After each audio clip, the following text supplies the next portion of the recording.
Queridos, no início do ministério de Jesus, coube ao Senhor e Salvador trazer uma palavra direta. Quando a gente analisa o sermão do monte, que nele está as bem-aventuranças, nós vemos uma comunicação direta de Jesus. Felizes os pacificadores, pois serão chamados filhos de Deus. E aí Jesus traz ali 8 bem-aventuranças. Isso marcou todo o início do seu ministério. Mas houve um momento em que Jesus não apenas mudou a sistemática da sua palavra, mas Jesus implantou as parábolas, ensinamentos que não eram meras histórias, mas que traziam uma comparação aos ouvintes, resultando em um dos 2 objetivos. Para os sensíveis de espírito, os atentos à voz de Deus, aquela palavra, aquela parábola vinha como sementes, como lições obtidas. Para quem tinha o coração endurecido, aquela palavra vinha como juízo. Então, pela primeira vez, Jesus começou a falar de forma sistemática através de parábolas em Mateus 13, que nós vimos aqui na semana passada. A primeira parábola de Jesus, a parábola do semeador, que saiu para semear, que lançou as sementes. Algumas sementes caíram à beira do caminho, não conseguiram germinar. Outras sementes caíram em uma área, em um espaço repleto de pedrinhas, e não conseguiu também profundidade para criar raízes e crescer. Uma outra parte das sementes caíram entre os espinhos, muita concorrência. E aquela semente logo, depois que brotou, morreu. Mas teve um 4º local, uma boa terra. E Jesus ali fala, não de 4 tipos de pessoas, não de 4 tipos de personalidades, não de 4 tipos de temperamento, mas de 4 respostas do nosso coração, quando essa palavra é lançada, quando essa palavra é semeada. E hoje nós veremos algo muito belo, uma vez que, como William Hendricks observa, as parábolas são como o mesmo sol que amolece a cera e endurece o barro. É o mesmo sol que faz o artesão ver a cera ficar mole, mas também que precisa daquele sol para endurecer o barro. Nunca ninguém ficará neutro ouvindo a palavra do Senhor.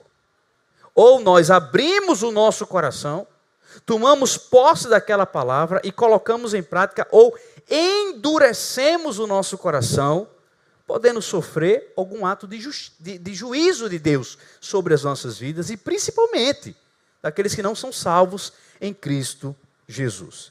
Fique em pé no seu lugar, abra sua Bíblia se você a tem. Mateus 13, do verso 10 ao verso 17. Mateus 13, do verso 10 ao verso 17. Que nós iremos ler, que diz assim: Então os discípulos se aproximaram de Jesus e lhe perguntaram, olha a pergunta dos discípulos, por que o Senhor fala com eles por meio de parábolas? Verso 11. Ao que Jesus respondeu, porque a vocês é dado conhecer os mistérios do reino dos céus, mas àqueles isso não é concedido. Pois ao que tem, mais será dado, e terá em abundância. Mas ao que não tem, até o que tem lhe será tirado. Por isso falo com eles por meio de parábolas, porque vendo, não veem, e ouvindo, não ouvem, nem entendem. Assim, neles se cumpre a profecia de Isaías. Olha o que Isaías falou. Ouvindo, vocês ouvirão, e de modo nenhum entenderão.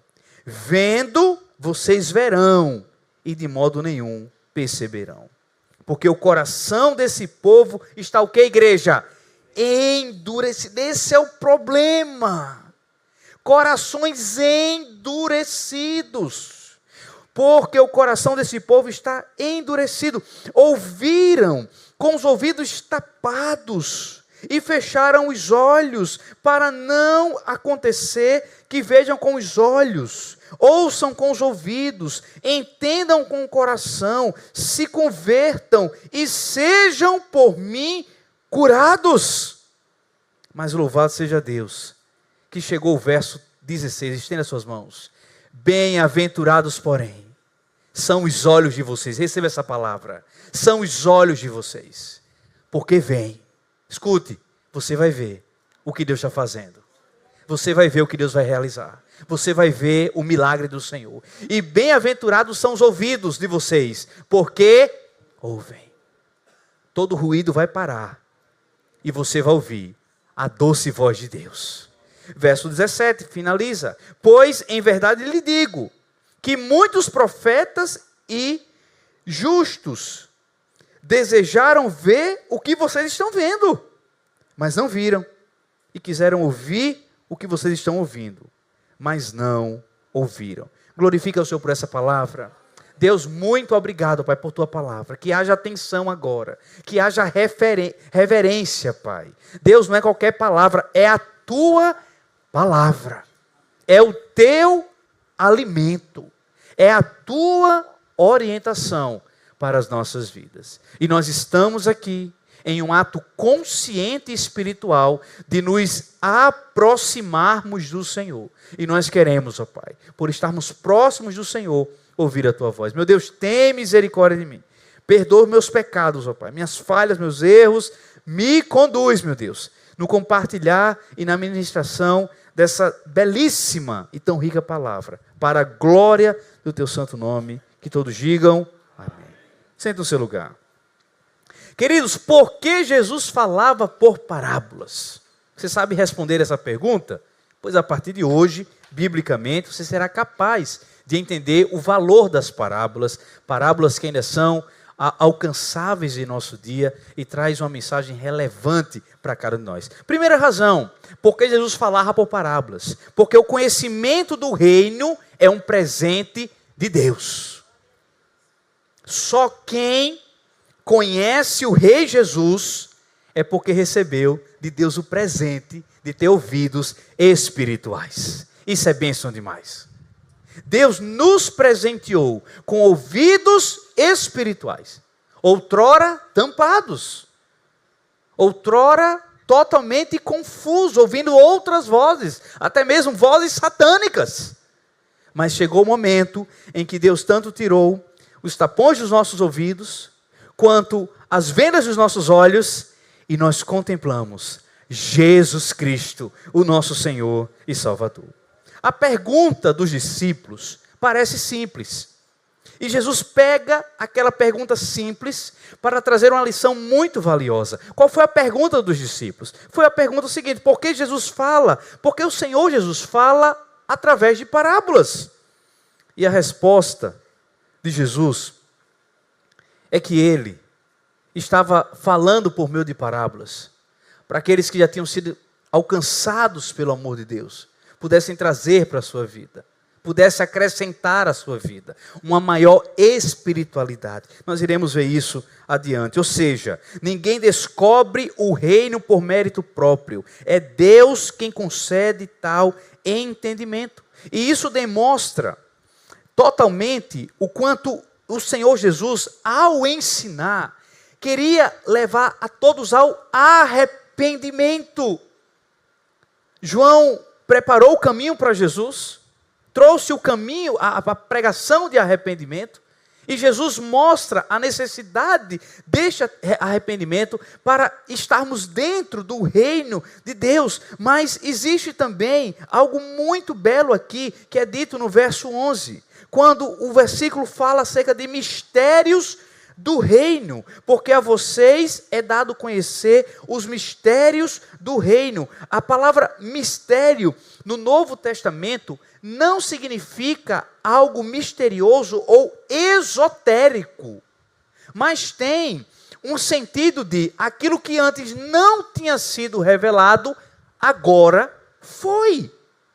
Antes existia a promessa do Messias, mas agora nós temos o Messias. Antes tinha sido anunciado a vinda do Salvador, mas agora nós temos o Salvador. Então esse mistério presente aqui do reino, nada mais é do que algo que traz o significado de uma verdade anteriormente escondida, mas que agora revelada por Deus. Louvado seja o nome de Jesus Cristo, porque através dele o reino já chegou.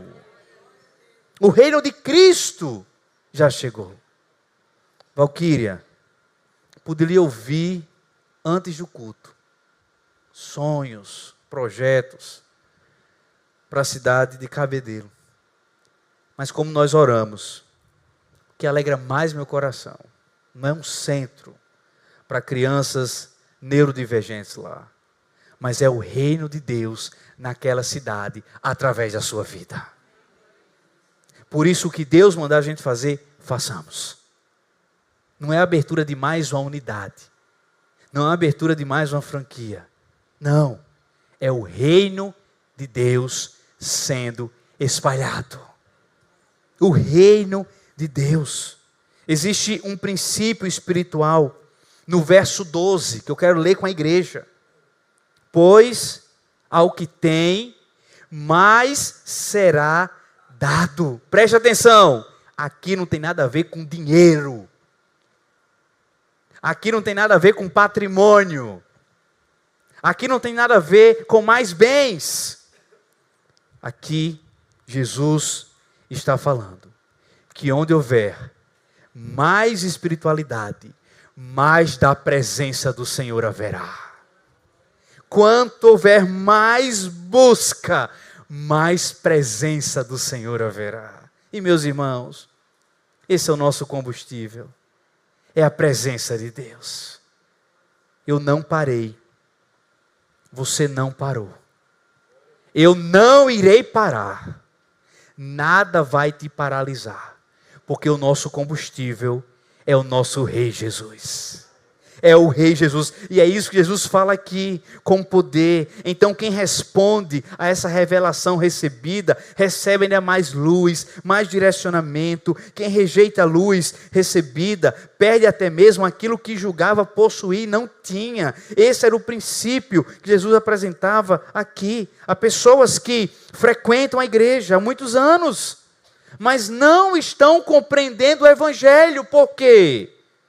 O Evangelho não se compreende em uma sala de aula. O Evangelho não se compreende em um culto. O Evangelho se vive através de um relacionamento com o Senhor do Evangelho, Jesus Cristo. Primeiro se entregue a Ele. Entregue o seu coração a Ele. E na caminhada, aprenda mais sobre o nosso amado. O amado da nossa alma. Conhecimento bíblico não é o mesmo que iluminação espiritual. Por isso, toda leitura da Bíblia deve começar com uma oração. Que oração é essa? Senhor, abre os meus olhos. Eu quero ler, eu quero compreender, mas eu quero absorver o que o Senhor tem para a minha vida. Segunda lição, porque Jesus falava por parábolas. Porque as parábolas revelam o estado do coração humano. Toda pregação revela o estado do nosso coração. E o verso 15 vai dizer o seguinte: porque o coração deste povo está endurecido. Jesus cita aqui Isaías, para ser mais específico, Isaías capítulo 6. Isaías foi chamado por Deus para profetizar para um povo. E Deus disse: fala, mas meu povo não vai te ouvir. Mas fala. Podia ser meio frustrante, né? Deus dizer, olha, vai lá, faz algo, mas ninguém vai te ouvir. Ninguém vai acatar o que você tem a dizer, mas fala. Isaías fez isso. Isaías falou. Isaías pregou, mesmo o povo não ouvindo a voz do profeta, porque existia ali um endurecimento do coração. Observe cuidadosamente, Jesus não endurece um coração neutro, é o coração que já estava endurecido. O coração não ficou endurecido depois da fala de Jesus, já estava antes de Jesus falar. O texto diz: este povo endureceu o coração. Isso revela o quê? Que há uma responsabilidade humana na minha vida, na tua vida. Quando ouvirmos a palavra de Deus, não endureça o coração. Até porque nós aprendemos na semana passada Mateus 13, 9. Que diz o quê? Alguém lembra? Quem tem ouvidos para ouvir, ouça. Deus está falando, ouça. Escute a voz do Senhor. Então, o que nós vemos aqui, como observa John Stott, a soberania divina nunca elimina a responsabilidade humana.